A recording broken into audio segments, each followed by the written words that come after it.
Kit Plugins just released the second product in their Core series line, the Core EQ. So today we're going to run the Core EQ through its paces so you can get a great chance to hear this EQ and figure out if it's a buy or a pass.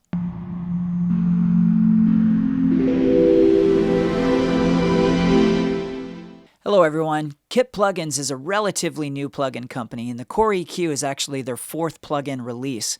Their first three releases have really delivered, so hopefully the Core EQ does the same. So let's dive right in. So this is the Core EQ, and as you can see, it's a 4-band EQ with both high-pass and low-pass filters. And this really reminds me of other analog EQs I've used, and it sounds to me a lot like some of the console EQs I've used. And one of the things I really like about it is you can actually boost up to 20 dB, and you can cut up to 20 dB. So you can really do some extreme boosts and cuts with this EQ. So first I want to show you what it sounds like on a drum kit. So I have a kick drum, and I'm going to play the kick drum first soloed without the EQ, and then I'll pop in the Core EQ, and I'll show you what I did.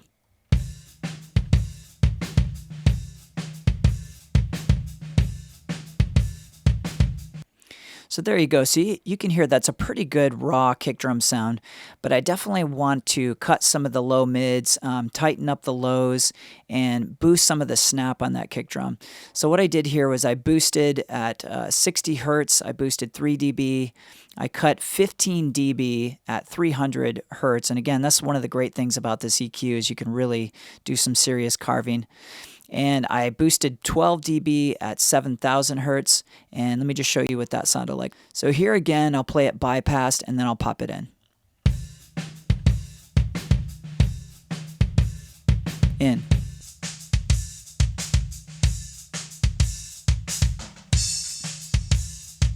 Bypass. In.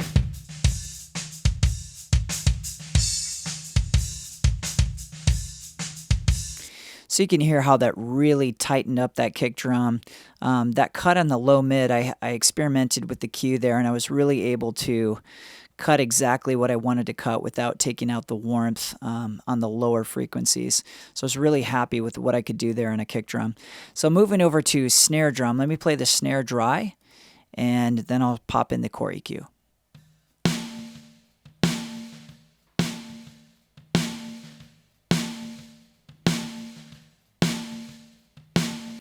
So there again, not a bad raw sound, but I wanted to give more body, more tightness to the snare, and a little more brightness. So what I did here in the snare was I boosted 5 dB at 180 hertz.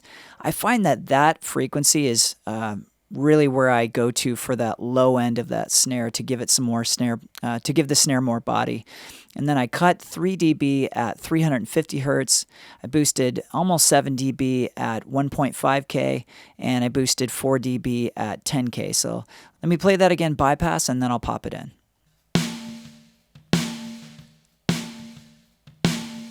Okay, now here's in.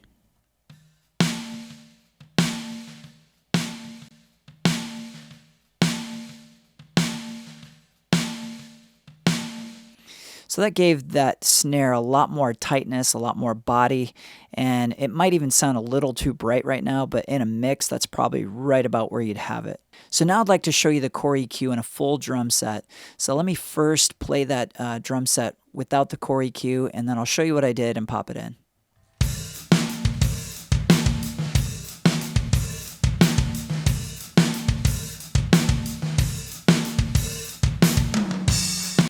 So again, not a bad sound, but definitely we can improve on it. So what I did first is I added 2 dB at 100 hertz, trying to get some more warmth out of the kick and out of the snare and also the toms. And then I cut 3 dB at around 300 hertz, right at 300. And didn't do anything with this third band, but on the high band I added 2 dB to 1.5K to get some more crack out of the toms and the snare and also the kick drum. So let me play that again, bypass, and then I'll pop in the Core EQ so you can hear what it did.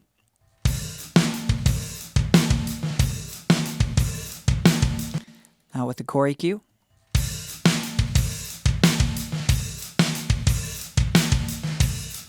Bypass. In.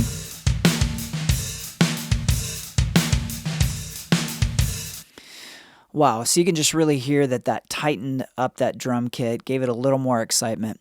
So I actually used Core EQ in every single channel of the drum set. So I want to show you the drum set first without the Core EQ, and then I'll pop in the Core EQ that's on each individual element and also on the drum bus. So here's first with no EQ.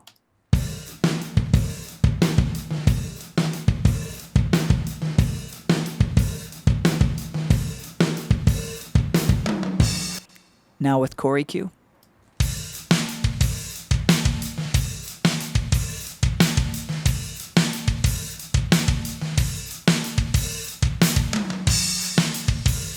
So I'm definitely happy with that. Definitely added some nice analog mojo, and you can carve up a drum set like a Thanksgiving turkey with this thing. So next I'd like to show you the Core EQ on a stereo pair of guitars. So let me play you those guitars first without the Core EQ, and then we'll pop in the Core EQ.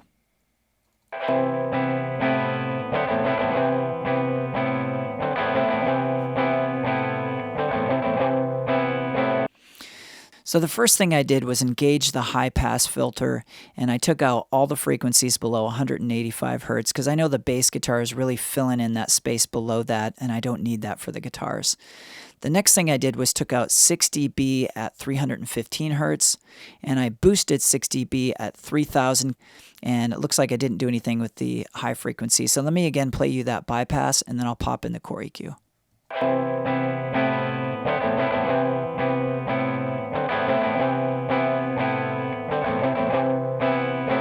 Now with Core EQ.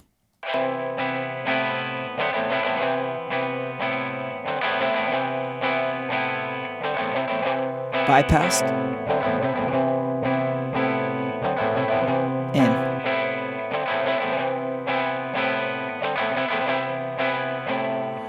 So again, definitely gives some analog mojo. I just love how some of the upper harmonics of the guitar came out with some of these boosts I did on the Core EQ. Next, I have a piano that I want to show you, first with no Core EQ, and then I'll pop it in.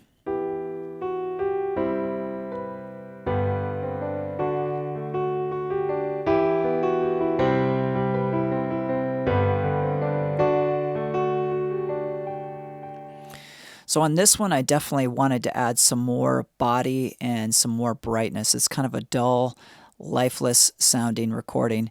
So I added 4 dB here at 140 hertz, and I should note also I activated the high pass filter, filtered out everything below 80, added 4 dB at 140, added 2 dB at 774 hertz. I added 6 dB at 2K and 10 dB at 10K. Now it should be noted, you might be thinking some of these boosts are pretty radical. Well, on good sounding EQs, you can boost a lot without it sounding out of hand or harsh.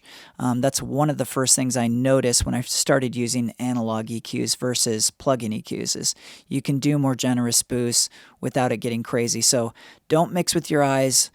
Mix with your ears, turn the knob up or down until it sounds right. So that's what I did in this case. I'm not really worried about what the number says. I just want it to sound good. So again, here's bypass, and then I'll pop in the Core EQ.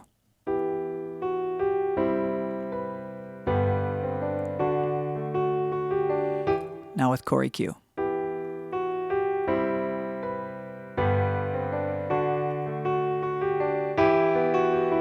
Bypass. In. Bypass. In.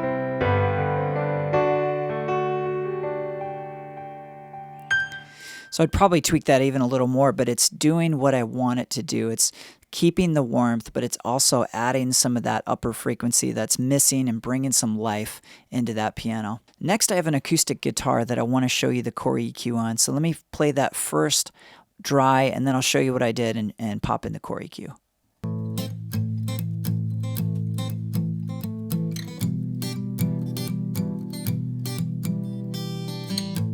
So you can hear it's a little muddy, a little lifeless, and a little dull. So the first thing I did was engage the high pass filter, and I'm taking out everything below 130 hertz. And then I cut 6 dB at 180. I boosted to try to bring some of that warmth back. I boosted 5 dB at 250 hertz. Then you can see I have a 6.7 dB boost at 2.3K, and I have another almost 5 dB boost at 16K, and it should be noted that I have the bell activated here, not the shelf.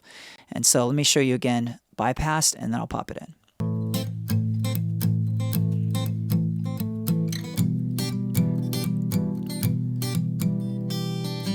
Now with core EQ.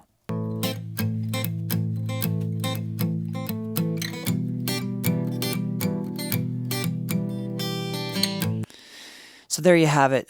So much more richness to the highs there, and I probably would even add in a little more warmth there, but mission accomplished. The mud is cut out, and I got some more clarity, and I can really hear the detail of the notes there. Lastly, I want to show you the core EQ on a vocal. So let me play the vocal dry, and then I'll show you what I did. Hallelujah.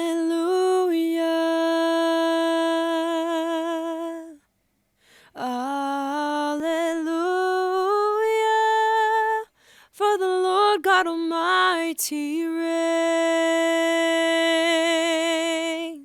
So you can hear this kind of has the same problem as some of our other sources. It's a little lifeless in the top and it's a little bit muddy. So the first thing I did was engage the high pass filter. Now I was quite aggressive with what I scooped out in this vocal. I went up to 196 dB, didn't do anything here. Added 5 dB at 200 hertz. That's probably to bring back some of the warmth of that vocal.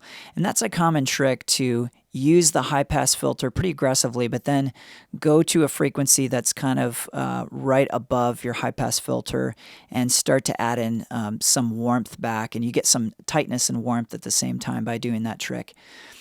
Next, you can see I added 6 dB at 3,000 hertz.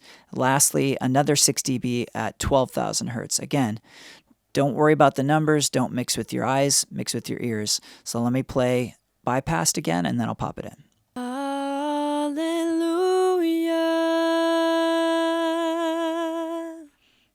Hallelujah. Now with the core EQ.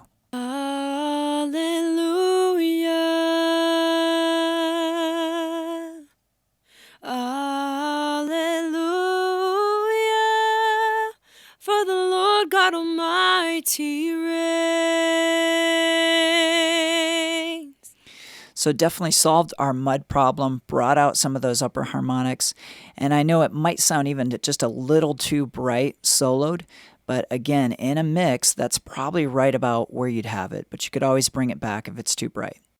So hopefully that gave you a good idea if the core EQ is for you or not. And if you liked this video, you can really do me a favor by hitting that like button. Also, I recently did a review of the Kit Plugins core compressor, and you can watch that review right here. Thank you so much for watching. Have a great day.